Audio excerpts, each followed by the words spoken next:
Salam, selamat pagi Bapak Ibu dan saudara sekalian yang dikasihi Tuhan. Selamat beribadah. Senang sekali bisa menyapa Bapak Ibu dan saudara meskipun kita tidak bisa bertemu secara langsung, tetapi yang saya percaya adalah bahwa kasih Tuhan dan kebaikan Tuhan terus melimpah di dalam setiap kehidupan kita. Sebelum kita masuki belajar akan firman Tuhan, mari terlebih dulu kita akan berdoa. Tuhan Yesus, kami mengucap syukur, kami berterima kasih, Engkau sungguh baik bagi kami. Kami mengucap syukur buat pertolongan Tuhan, kami mengucap syukur kebaikan Tuhan melimpah atas hidup kami. Terima kasih buat hari ini, terima kasih buat ibadah yang boleh mendatangkan berkat bagi kami. Lebih kuduskan kami, layakkan kami, biar firman Tuhan akan kami pelajari pagi hari ini boleh membawa kami semakin mengasihi Tuhan, berkenan di hadapan Tuhan. Terima kasih Tuhan, urapi kami kembalikan semuanya bagi hormat dan kemuliaan Tuhan. Di dalam nama Tuhan Yesus kami berdoa, kami mengucap syukur. Haleluya. Amin. Bapak Ibu, mari saya ajak kita sama-sama lihat di dalam kitab 1 Samuel pasal 17 ayat 50. 1 Samuel pasal 17 ayat 50 ini adalah kisah tentang kehidupan Daud, dan saya tahu kita sudah sering mendengarnya, tapi saya lihat ada dua hal yang sungguh memberkati saya lewat kisah Daud ini. 1 Samuel 17 ayat 50. Demikianlah Daud mengalahkan orang Filistin itu dengan umpan dan batu. Ia mengalahkan orang Filistin itu dan membunuhnya tanpa pedang di tangan. Bapak Ibu, kalau kita lihat bahwa latar belakang Daud, dia hanya bekerja sebagai seorang penggembala kambing dan domba ayahnya. Kemudian tidak ada pengalaman untuk berperang, kemudian tidak pernah berlatih untuk di dalam hal peperangan. Tetapi yang luar biasa adalah Tuhan yang memakai Daud sedemikian rupa di dalam melawan Goliat, yang dimana Goliat adalah seorang pasukan yang tinggi besar dan ditakuti oleh bangsa Israel. Dikatakan juga bahwa Daud mempunyai perawakan yang kecil. Kalau dilihat dari saat dia sebelum bertempur melawan Goliat, Daud mencoba untuk menggunakan baju perang Raja Saul, tetapi baju itu kebesaran sehingga Daud tidak jadi memakai baju yang digunakan oleh Raja Saul pada waktu itu. Nah, disinilah yang sungguh menarik yang Tuhan nyatakan atas kehidupan Daud, yang tidak pernah bertempur, kemudian yang tidak berlatih perang, yang mungkin diabaikan oleh orang banyak, tidak diperhitungkan, tetapi justru dipakai Tuhan untuk mengalahkan Goliat. Luar biasa, puji Tuhan. Nah, ada dua hal yang menarik yang lewat cerita Daud ini. Yang pertama adalah bagaimana kita melihat dan menyikapi suatu persoalan secara benar. Bagaimana kita melihat setiap pergumulan, setiap persoalan yang kita hadapi dengan sudut pandang yang benar. Bapak Ibu, kalau kembali tadi dilihat latar belakang Daud, ternyata sebelumnya Tuhan sudah terlebih dahulu mempersiapkan Daud, melatih Daud, mentraining Daud sebelum melawan Goliat dengan berbagai hal persoalan. Apa itu? Mari kita lihat di dalam 1 Samuel 17 ayat 34 sampai 35. 1 Samuel 17 ayat 34 sampai 35. Tetapi Daud berkata kepada Saul, "Hambamu ini biasa menggembalakan kambing domba ayahnya. Apabila datang singa atau beruang yang menerkam seekor domba dari kawanannya, maka aku mengejarnya, menghajarnya, dan melepaskan domba itu dari mulutnya. Kemudian apabila ia berdiri menyerang aku, maka aku menangkap janggutnya, lalu menghajarnya dan membunuhnya." Bapak Ibu, ternyata sebagai seorang penggembala kambing dan domba, tidak bukan suatu pekerjaan yang mudah. Artinya ada risiko-risiko yang besar, bahkan harus bisa membinasakan atau membunuh Daud. Dengan apa? Dengan apa yang dihadapi, yaitu harus bertempur, berjuang, melawan singa dan harimau. Pekerjaan sebagai gembala tidak bisa dianggap sepele. Mungkin orang menganggap hanya pekerjaan yang biasa, tetapi lewat setiap persoalan yang Tuhan izinkan kepada Daud di dalam menggembalakan domba dan kambing ayahnya, persoalan inilah yang dipakai Tuhan untuk melatih Daud, untuk mempersiapkan Daud di dalam menghadapi Goliat. Artinya, apa yang dihadapi Daud, persoalan yang dihadapi Daud adalah dipersiapkan Tuhan untuk menggenapi pekerjaan Tuhan, menggenapi rancangan Tuhan yang luar biasa, yaitu mengalahkan bangsa Filistin, yaitu mengalahkan Goliat yang ditakuti oleh bangsa Israel. Mungkin pada saat Daud menghadapi persoalan, saya yakin Daud pada waktu itu tidak berpikir bahwa dia akan berperang melawan Goliat.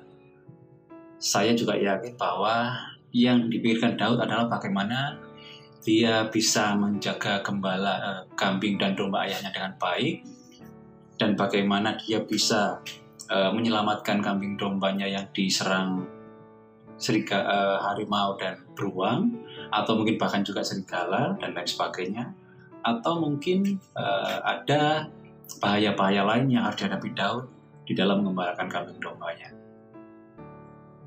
Bahkan mungkin Daud tidak berpikir bahwa kedepannya dia akan menjadi seorang raja. Bapak Ibu, disinilah yang Tuhan ajarkan bahwa di dalam setiap persoalan ada maksud dan rencana Tuhan. Seperti halnya di dalam persoalan yang dihadapi Daud. Daud dipersiapkan untuk mengerjakan, menggenapi rencana Tuhan yang luar biasa. Bapak Ibu, mungkin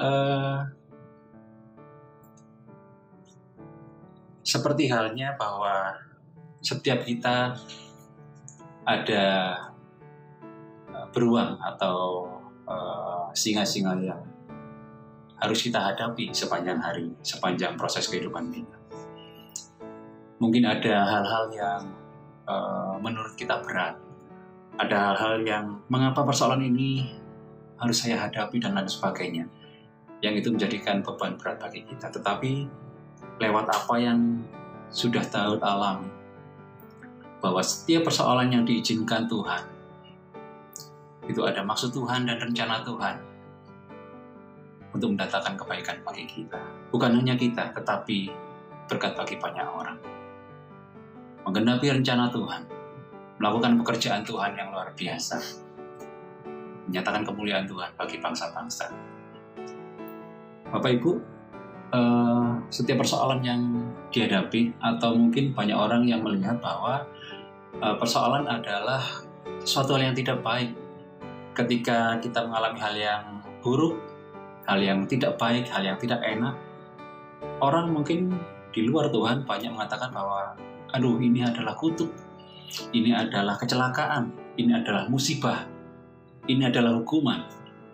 Memang ketika manusia jatuh dalam dosa, kita putus hubungan dengan Tuhan, kita kehilangan kemuliaan Tuhan, kita berada di bawah kutuk, kita berada di bawah maut, dan berkat Tuhan, penyertaan Tuhan tidak ada atas manusia.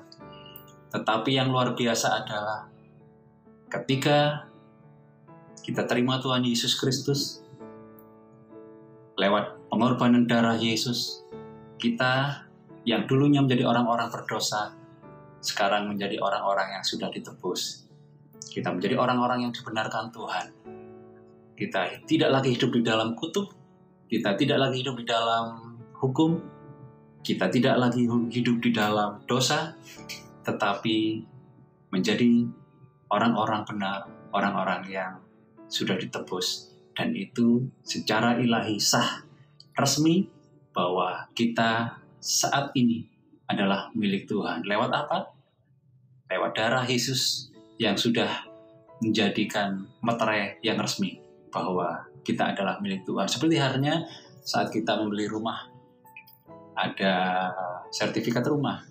Kemudian saat kita membeli kendaraan bermotor, ada BPKB, bukti pemilikan kendaraan bermotor. Saat kini seperti itulah. Kita bukan lagi di bawah hukum. Kita bukan lagi di bawah kutuk. Kita berada di bawah kasih karunia Tuhan.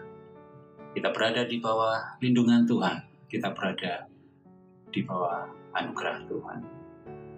Luar biasa. Oleh karena itu, saya yakin ketika kita berada di dalam kemuliaan Tuhan, hubungan kita sudah dipulihkan. Tidak lagi di bawah hukuman.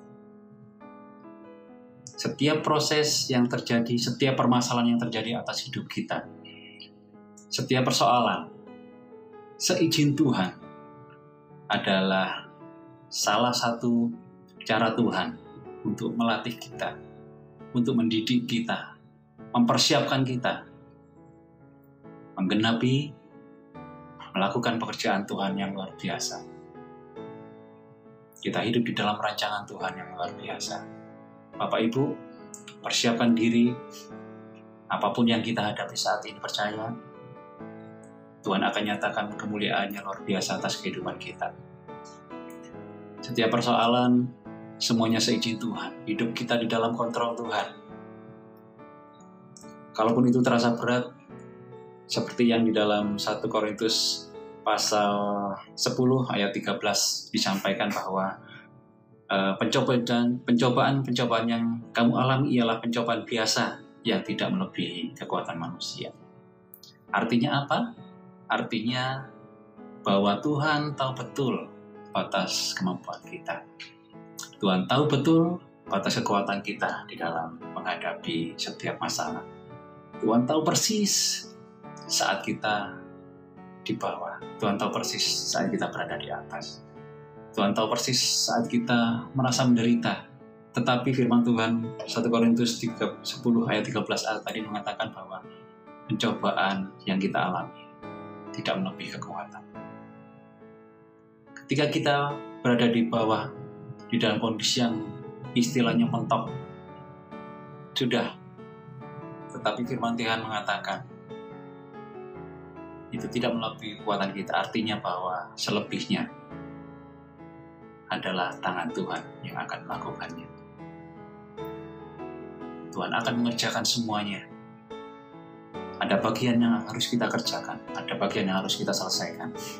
Dengan sikap yang benar, dengan melihat bahwa setiap persoalan yang terjadi, setiap pergumulan yang terjadi adalah proses dari Tuhan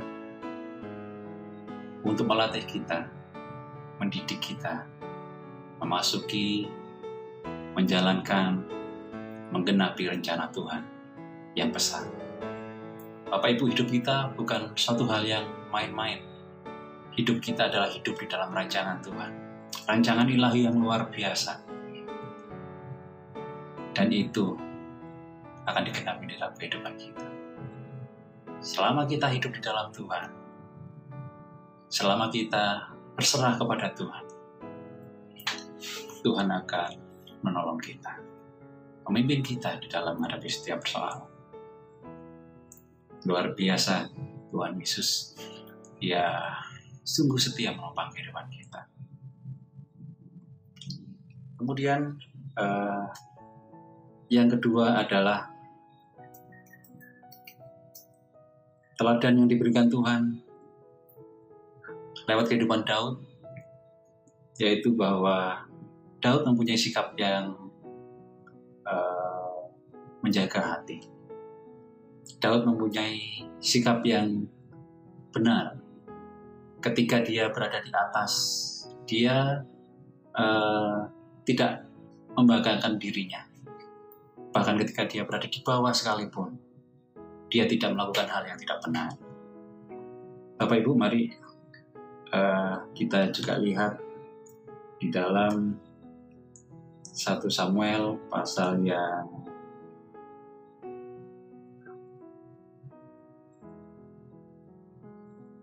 ya, 1 Samuel.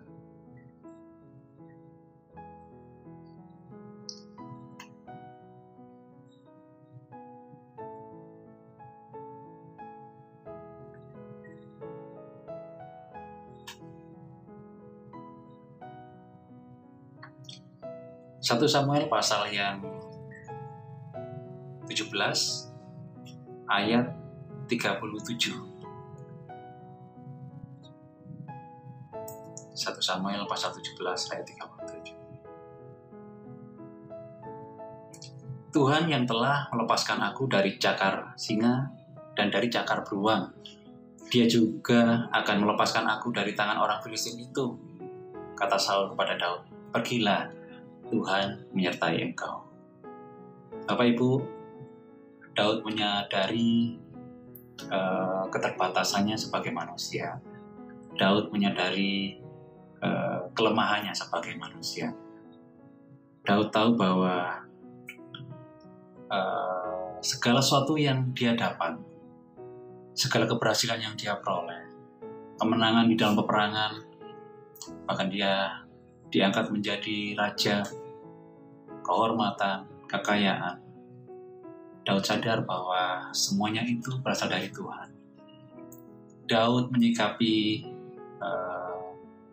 kemenangannya, keberhasilannya dengan menjaga hati yang benar. Dia tidak memegahkan diri, dia tidak menyombongkan diri, tetapi dia bisa melihat campur tangan Tuhan dalam hidupnya, dan dia melihat bahwa semuanya berasal dari Tuhan. Bukan hanya ketika saat Daud berada di posisi yang kondisi yang baik, kondisi yang bagus, diberkati, dia bisa menjaga hatinya dengan benar. Bahkan ketika di dalam kesesakan pun, bahkan di dalam keadaan yang tidak baik pun, Daud juga menjaga hatinya dengan baik dan benar. Ketika Daud dikejar oleh Raja Saul untuk dibunuh, dia ada 2 kesempatan untuk membunuh Raja Saul waktu itu. Di dalam 1 Samuel pasal 24 dan 1 Samuel pasal 26.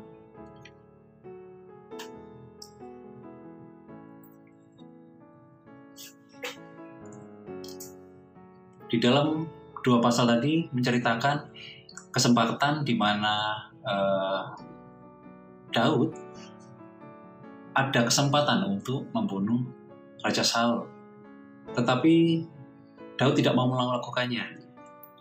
Daud menjaga hatinya tetap berkenan di hadapan Tuhan. Dia berkata, tidak layak dia menjamah atau bahkan membunuh sekalipun seorang hamba yang diurapi Tuhan.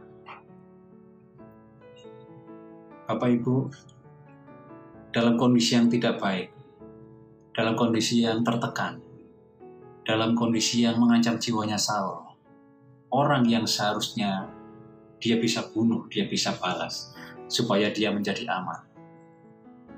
Tetapi Daud tidak mau melakukannya. Dia menjaga hatinya dengan benar. Dia taat kepada Tuhan. Dia taat seperti apa yang Tuhan mau. Dia menggenapi rencana Tuhan luar biasa lewat hidupnya. Dia tahu bahwa Sepanjang hidupnya dia pertaruhkan kepada Tuhan. Dia tahu kepada siapa dia berharap. Dia tahu kepada siapa dia menyerahkan seluruh hidupnya.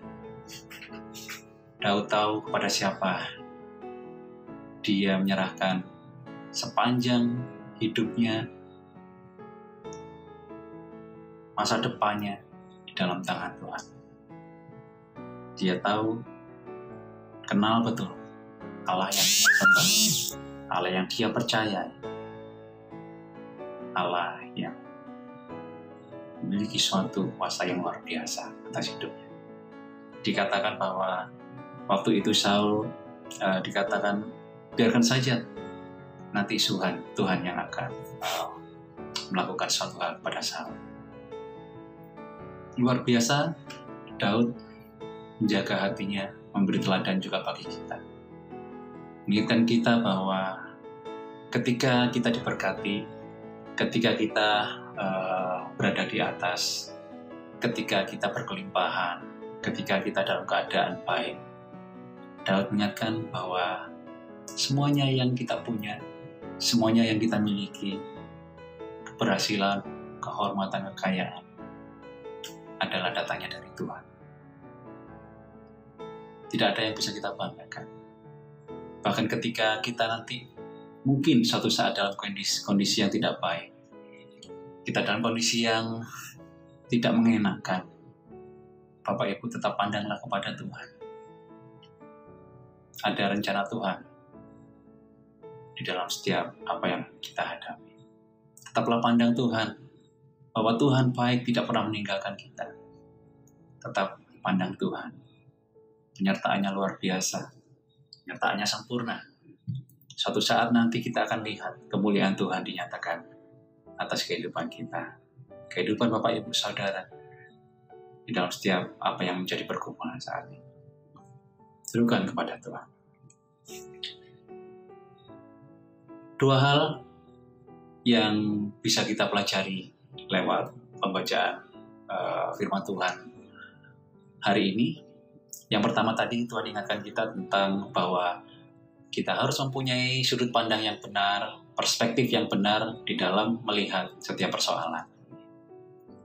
Kita harus melihatnya dan menyikapinya dengan benar. Jangan sampai kita mengambil keputusan yang salah, sehingga sesuatu yang tidak baik akan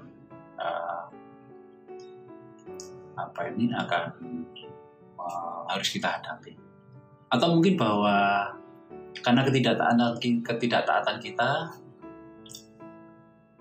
kita harus menghadapi sesuatu yang tidak mengenakan. Bapak Ibu, percayalah, ketika kita melakukan satu hal yang salah di hadapan Tuhan, saya yakin Tuhan kita, Yesus Kristus, pengampunannya tetap terbuka bagi kita.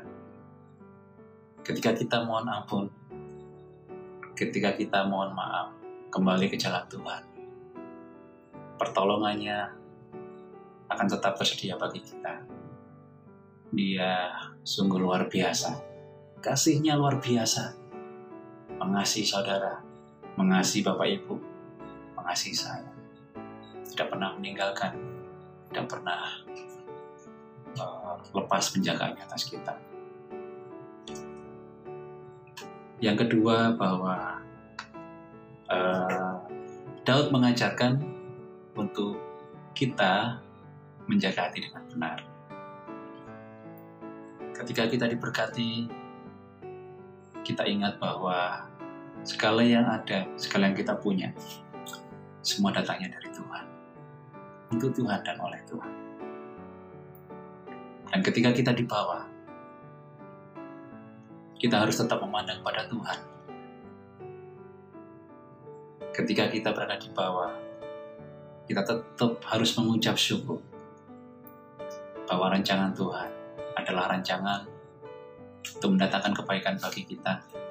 Adalah rancangan yang akan Tuhan pakai untuk menggenapi rencana Tuhan yang jauh lebih besar. Bapak Ibu, bersiap sedialah menggenapi rencana Tuhan lewat kehidupan kita, Bersiap sedialah, Tuhan akan nyatakan kemuliaan yang luar biasa atas kehidupan Bapak, Ibu, dan Saudara. Jaga hati dengan benar. Tetap lihat pada Tuhan. Tetap pandang pada Tuhan. Suatu saat kita akan lihat kemuliaan Tuhan luar biasa dinyatakan atas kehidupan kita. Biarlah sedikit firman ini, apa yang sudah Tuhan nyatakan bagi saya. Dan firman ini benar-benar menjadi rema di dalam kehidupan saya. Sebelum saya sampaikan firman ini, sebelum Bapak Gembala minta saya sampaikan, Tuhan sudah mengajar saya. Sebelum persiapan saya harus mengalami suatu hal yang luar biasa. Saya harus menghidupi firman ini, dan itu saya alami. Bagi saya, suatu keajaiban, suatu mujizat yang Tuhan nyatakan.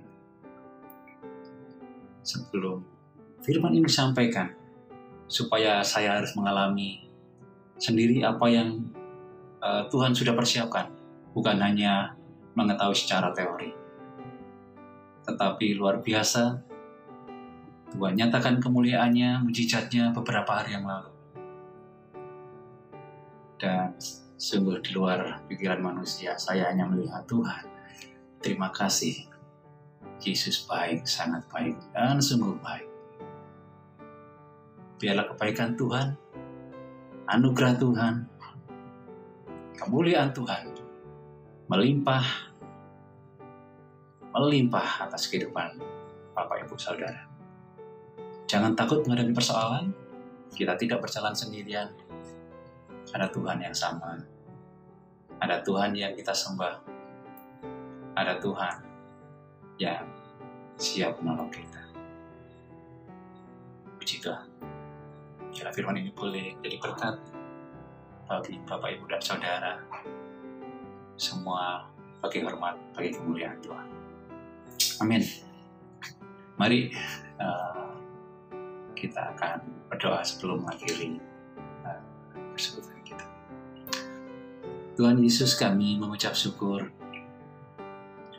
kami boleh belajar terus memandang akan rencana Tuhan yang besar bagi kami. Kami boleh terus belajar melihat kebaikan Tuhan, kemuliaan Tuhan dinyatakan atas kami. Kami boleh belajar firman Tuhan. Biarlah Roh Kudus yang terus mengajar kami jauh lebih dalam lagi, jauh lebih luas lagi di dalam kami mengenal, di dalam kami mengiring Tuhan. Terima kasih Tuhan, kami tahu di dalam keterbatasan kami tidak dapat hidup tanpa Tuhan. Karena itu kami mempersembahkan hidup kami, roh, jiwa, tubuh kami bagi kemuliaan. Terima kasih buat pada pagi hari ini. Segala hormat, segala pujian, segala kemuliaan kami kembalikan bagi-Mu. Di dalam nama Tuhan Yesus Kristus, kami sudah berdoa, kami mengucap syukur. Haleluya. Amin. Selamat hari Minggu. Tuhan Yesus berkati.